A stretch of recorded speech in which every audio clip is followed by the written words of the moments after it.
जय सिया राम। दक्ष मुनि लिए मुनि बोली सब करन लगे बड़ काज। नेवत सादर सकल सुर जे पावन मख भाग। दक्ष ने सब मुनियों को बुला लिया और वे बड़ा यज्ञ करने लगे। जो देवता यज्ञ का भाग पाते हैं, दक्ष ने उन सबको आदर सहित निमंत्रित किया। किन्नर नाग सिद्ध गंधर्वा बंधुन समेत चले सुर सरवा। विष्णु बिरंची महेशु बिहाई चले सकल सुर जान बनाई। दक्ष का निमंत्रण पाकर किन्नर नाग सिद्ध गंधर्व और सौ देवता अपनी अपनी स्त्रियों सहित चले। विष्णु ब्रह्मा और महादेव जी को छोड़कर सभी देवता अपना अपना विमान सजाकर चले। सती बिलो के व्योम विमाना जात चले सुंदर विधि नाना। सुर सुंदरी करही कल गाना सुनत श्रवण छूटई मुनि ध्याना। सती जी ने देखा अनेकों प्रकार से सुंदर विमान आकाश में चले जा रहे हैं। देव सुंदरियां मधुर गान कर रही है, जिन्हें सुनकर मुनियों का ध्यान छूट जाता है। पूछे तब शिव कहे बखानी पिता यज्ञ सुनी कछु हर सानी। जो महेश मोहि आय सुदेही कछु दिन जाई रहो मिसेही। सती जी ने विमानों में देवताओं के जाने का कारण पूछा। तब शिव जी ने सब बातें बतलाई। पिता के यज्ञ की बात सुनकर सती कुछ प्रसन्न हुई और सोचने लगी कि यदि महादेव जी मुझे आज्ञा दे तो इसी बहाने कुछ दिन पिता के घर जाकर रहूं। पति परित्याग हृदय दुख भारी कहे न निज अपराध बिचारी। बोली सती मनोहर बानी भय संकोच प्रेम रस सानी। क्योंकि उनके हृदय में पति द्वारा त्यागी जाने का बड़ा भारी दुख था, पर अपना अपराध समझकर वे कुछ कहती न थी। आखिर सती जी भय संकोच और प्रेम रस में सनी हुई मनोहर वाणी से बोली। पिता भवन उत्सव परम जो प्रभु आयसु होई। तो मैं जाऊं कृपायतन सादर देखन सोई। हे प्रभु, मेरे पिता के घर बहुत बड़ा उत्सव है। यदि आपकी आज्ञा हो तो हे कृपा धाम में आदर सहित उसे देखने जाऊं। कहे उनीक मोरे हुमन भावा यह अनुचित नहीं नेवत पठावा। दच्च सकल निज सुता बोलाई हमरे बैर तुम्हु बिसराई। शिव जी ने कहा, तुमने बात तो अच्छी कही, पर यह मेरे मन को भी पसंद आई, पर उन्होंने न्योता नहीं भेजा, यह अनुचित है। दक्ष ने अपनी सब लड़कियों को बुलाया है, किंतु हमारे वेर के कारण उन्होंने तुमको भी बुला दिया है। ब्रह्म सभा हम सन दुख माना तेहि ते अजहूं करही अपमाना। जो बिनु बोले जाहु भवानी रहु नशील सनेहु न कानी। एक और ब्रह्मा की सभा में हमसे अप्रसन्न हो गए थे, उसी से वे अब भी हमारा अपमान करते हैं। हे भवानी, जो तुम बिना बुलाए जाओगी तो न शील स्नेह ही रहेगा और न मान मर्यादा ही रहेगी।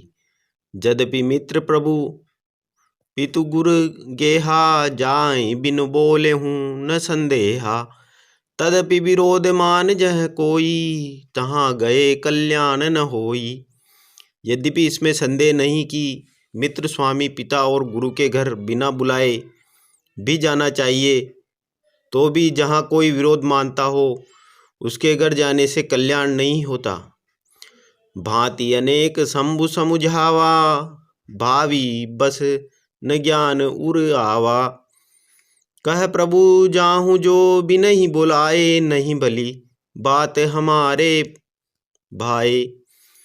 शिव जी ने बहुत प्रकार से समझाया, पर होनहार वश सती के हृदय में बोध नहीं हुआ। फिर शिव जी ने कहा कि यदि बिना बुलाए जाओगी तो हमारी समझ में अच्छी बात न होगी। कही देखा हर जतन बहु रहे न दक्ष कुमारी, दिए मुख्य गण संग तब विदा कीन त्रिपुरारी। सियापति रामचंद्र जी की जय। शिव जी ने बहुत प्रकार से कहकर देख लिया, किंतु जब सती किसी प्रकार भी नहीं रुकी, तब त्रिपुरारी महादेव जी ने अपने मुख्य गणों को साथ देकर उनको विदा कर दिया। पिता भवन जब गई भवानी, दच त्रास काहुन सनमानी। सादर भले ही मिली एक माता, भगिनी मिली बहुत मुस्काता। भवानी जब पिता दक्ष के घर पहुंची, तब दक्ष के डर के मारे दक्ष न कछु पूछी कुशलाता, सती बिलो की जरे सब गाता। सती जाई देख्यूं तब जागा, कतौ नदीक शंभु कर भागा। दक्ष ने तो उनकी कुछ कुशलतम नहीं पूछी, सती जी को देखकर उल्टे उनके सारे अंग जल उठे। तब सती जी ने जाकर यज्ञ देखा, तो वहाँ कहीं शिव जी का भाग दिखाई नहीं दिया। तब चित चढ़्यूं जो शंकर कहूँ, प्रभु अपमान समुझ उर दहूँ। पाछिल दुख न हृदय बस व्यापा, जस यह भयऊं महा परितापा।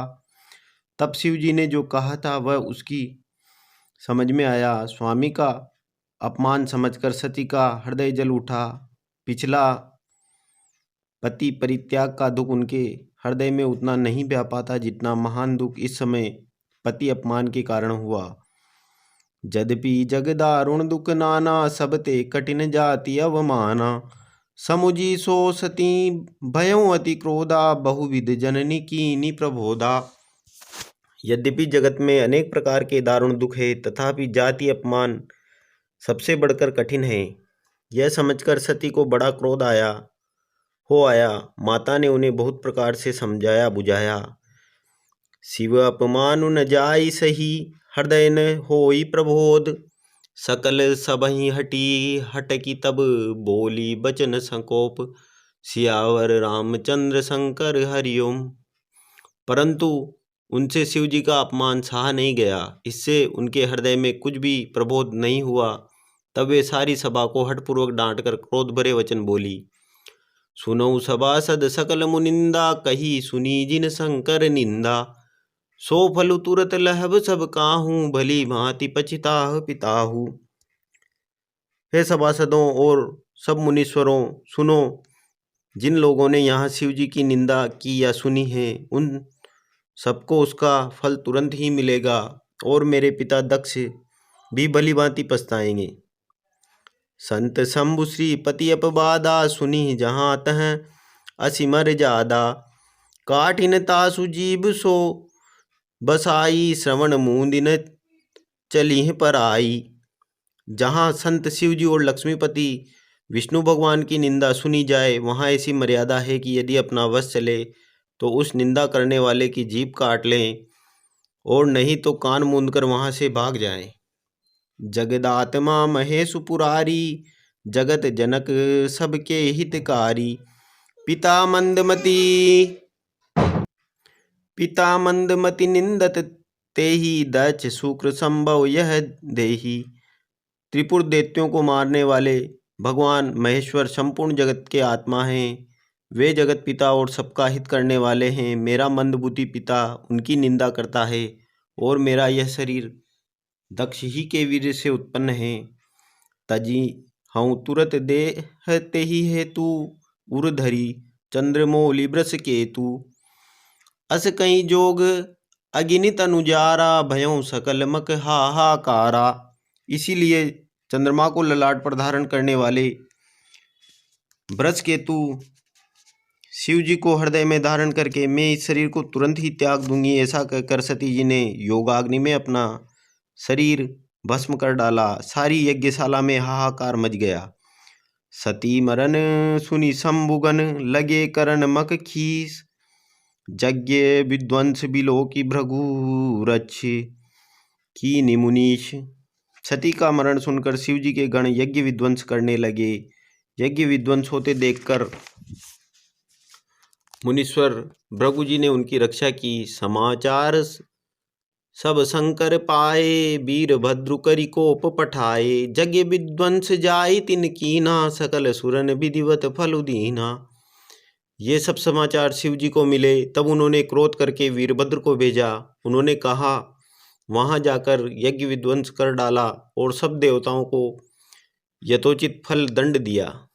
बे जग विदित दक्ष गति, सोई जसी कछु शंभु विमुख के होई। यह इतिहास सकल जग जानी, ताते में संक्षेप बखानी।